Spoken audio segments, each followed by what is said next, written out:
Selamat malam Bante. Saya mau menanyakan yang ada di Patidana, atas pelimpahan jasaku ini semoga mereka yang mengetahui turut bersukacita.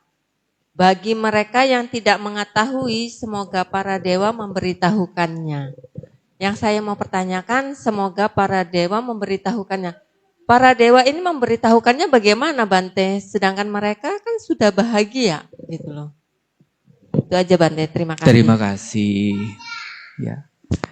Ada dewa-dewa yang sangat dekat dengan kehidupan kita. Dan orang secara tradisi kan juga sangat menghormati dewa bumi juga. Ya kan? Benar enggak? Kita masih pai-pai kasih persembahan ini itu di depan altarnya dewa bumi. Ya. Nah, mereka hidupnya di sekeliling kita, hidupnya dekat dengan kita. Dan kalau kita memperlakukan mereka seperti itu, mereka senang sekali. Maka ya biasanya orang yang melakukan begitu, ya para dewa itu akan membantu menolong kita. Lebih-lebih kalau kita jadi murid Sang Buddha. Karena para dewa pun juga murid Sang Buddha. Murid Sang Buddha. Jadi Sang Buddha itu guru dari para dewa dan manusia. Begitu kita mempraktekkan Dhamma, ya para dewa akan membantu melindungi kita. Akan melindungi kita. Sehingga kalau kita misalnya melakukan kebajikan, kita lakukan pelimpahan jasa kepada para leluhur-leluhur kita. Nah, begitu leluhur kita tidak mengetahui bahwa kita berbuat baik atas nama mereka, para dewa bumi ini yang sering kita perhatikan itu, dia akan memberitahu, tuh loh keluargamu berbuat baik padamu. Oh iya ta, terima kasih. Aku ikut senang kalau gitu, anakku, cucuku ternyata mereka masih mau berbuat baik untukku. Nah, karena ikut bermudita cita, itulah yang membuat dia punya kebajikan, yang membuat beliau segera terlahir di alam yang baik. Tetapi, Ibu saudara sekalian, patidana pelimpahan jasa kepada para mendiang itu harus dilakukan berapa kali Bante? Ya tergantung seberapa berat karma buruk yang dialami oleh makhluk itu. Misalnya, kalau ada yang punya kemampuan misalnya, kan mereka datang ke rumah masing-masing gitu kan, di kusen-kusen, di balik-balik pintu, ya kan. Jadi kalau pintunya krek-krek atau ada yang seolah-olah ada yang masak glodek-glodek itu di tempat kerja, wah rumahku lagi kedatangan setan, diganggu setan gitu. Akhirnya diteleponkan pemburu setan. Ya itu nanti kalau misalnya dia ngomong, ini cucu kurang ajar, mau dikasih tahu supaya saya didoakan malah dikejar-kejar, dipanggilkan pemburu setan gitu. Jadi kalau masih ketemu agama Buddha masih bagus. Oh itu ada leluhur kamu berbuat baiklah sama dia. Mungkin kita melihat, oh saya melihat Bante lewat mimpi. Mereka itu kehausan, kelaparan. Pakaiannya compang-camping, mereka tidak punya rumah gitu, tidak punya tempat tinggal. Oh, kalau begitu kamu berbuat baiklah. Berbuat baik. Cari ladang yang subur untuk berbuat kebajikan. Nah, kalau kita sebagai umat Buddha, ladang yang subur kemana? Kepada sangga. Nah, kita berdana makan. Jadi bukan membuat persembahan kemudian dibakar, bukan begitu.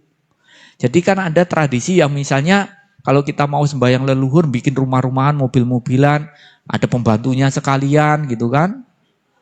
Ada pesawat, enggak tahu di sana ada bandara enggak sih? Ada mobil bagus, TV juga itu ada, kalau rusak ada yang memperbaiki enggak itu. Kita kasih uang perak, uang emas supaya shopping di alam sana gitu kan. Kita menganggap itu leluhur kita itu kayak kita di sini, sehingga kita kirim itu supaya itu dipakai. Ada yang pernah bertanya kepada Bante, Bante kalau kita melakukan itu bermanfaat enggak sih? Ada kebajikannya enggak sih? Saya jawab, ada kebajikannya. Loh, masa sih Bante? Kan dibakar, kan dari abu. Iya dibakar jadi abu, tapi kebajikannya karena kita membantu menolong orang yang jualan itu laku. Membuat ekonomi orang mapan, karma baik bukan? Karma baik. Dia bisa kebutuhannya terpenuhi, dia bisa sekolahkan, kuliahkan anaknya dengan membuat itu. Uang-uangan, rumah-rumahan, segala macam. Tapi kalau Ibu Asa bertanya, karma baiknya besar enggak ya Bante ya? Padahal saya membuat rumah-rumahan, mobil segala macamnya itu puluhan juta loh itu. Karma baiknya besar enggak? Ya kalau ditanya karma baiknya besar atau tidak ya tunggu dulu. Ada karma baiknya tapi kecil. Kalau mau karma baiknya besar, cari ladang yang subur. Misalnya kepada orang yang membutuhkan, kita beri mereka. Karma baiknya ada lebih besar lagi. Kepada samanera lebih besar lagi. Kepada biku lebih besar lagi. Kepada kelompok para biku yang belum mencapai kesucian lebih besar lagi. Tapi kalau yang paling besar, yaitu berdana kepada sangga. Gitu. Nah, nanti kita berbuat baik, berdana kepada sangga. Setelah itu mimpi dilakukan pelimpahan jasa, masih datang loh Bante, mimpi lagi saya masihan. Kenapa? Gimana? Leluhur saya memang kelihatannya udah cakep-cakep ya Bante. Tapi pakaiannya compang-camping. Oh ya, kamu berbuat baik lah. Berdana jubah. Berdana pakaian kepada orang yang membutuhkan. Berdana jubah kepada para biku misalnya. Jangan berdana pakaian kepada para biku ya. Celana, jas. Ini maksudnya apa ini gitu kan. Berdana jubah kepada para biku. Setelah itu dilakukan pelimpahan jasa. Oh saya melihat udah cakep, udah berpakaian mewah Bante. Tapi orangnya ndak punya tempat gitu. Ya sudah, kamu berdana bikin apa?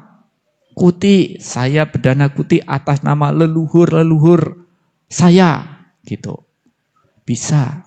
Oh saya mau berdana Dhammasala. Saya mau membangun ruang Uposatagara. Wih, saya mau membangun candi.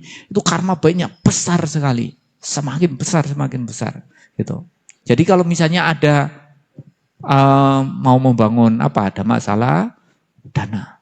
Kalau ada mau bangun Uposatagara, itu kan tempat untuk melahirkan para biku. Dana. Sedikit enggak apa-apa, itu ladangnya subur, berdana.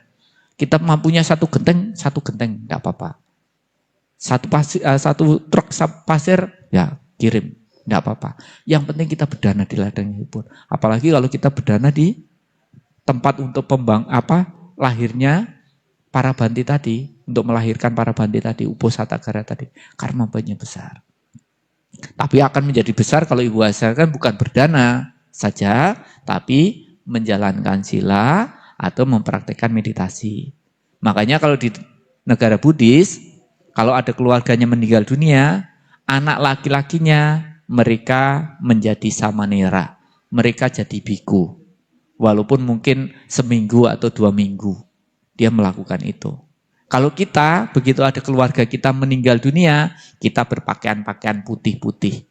Padahal tidak atas sila itu, cuma pakaian-pakaian putih aja. Padahal maksudnya jagalah pikirannya, jagalah ucapannya, jagalah perilakunya, supaya kamu punya kebajikan untuk mendiang. Jadi bukan hanya secara tradisi menggunakan pakai pakaian putih-putih saja. Kalau bisa secara Buddhis, menjalankan atas sila. Saya selama beberapa hari sebelum orang tua saya dikremasi, sebelum orang tua saya dikebumikan, maksudnya kalau sudah meninggal loh ya, masih hidup dikremasi lagi nanti. Nanti kalau sudah meninggal dunia, kita menjalankan atas sila. Kalau ada anak yang laki-laki, kamu jadilah Bante, jadilah samanera, walaupun sebentar, untuk berbuat baik atas nama orang tua. Karma baiknya besar. Makanya nanti begitu kita melakukan pelimpahan jasa itu, kalau leluhurnya tidak tahu, para dewa memberitahukan. Itu loh, ada keluargamu berbuat baik atas nama dirimu. Akhirnya mereka ikut bermudita cita. Nanti rumah kita dijaga oleh leluhur-leluhur kita. Walaupun kita ada di sini gitu ya, mungkin ada rampok atau pencuri mau masuk ke rumah kita. Wih, kok ramai sekali ya rumahnya itu. katanya pergi ke wihara, tapi kok kayaknya banyak sekali di sana. Siapa gitu? Mau mencuri tidak jadi mencuri. Padahal orangnya di sini sedang meditasi gitu. Nah di sana siapa? Oh ternyata leluhur kita. Bisa terjadi begitu. Jadi nampak orang yang mau melakukan kejahatan lagi. Rame di sana. Wah, hari ini nggak pergi ke wihara, kayaknya orang bolos gitu. Padahal orangnya benar-benar ke wihara, tapi karena kita sering berbuat kebajikan, melimpahkan jasa kepada para leluhur-leluhur kita, mereka ada di sana. Itu. Tapi kalau kita sudah lakukan kebajikan dan mereka kebajikannya sudah terpenuhi, dia akan segera meninggal dunia dan segera terlahir di alam yang baik. Terlahir di alam yang bahagia. Maka masalah lama atau tidaknya tergantung pada kekuatan karma buruk yang mereka alami. Ya, begitu. Terima kasih.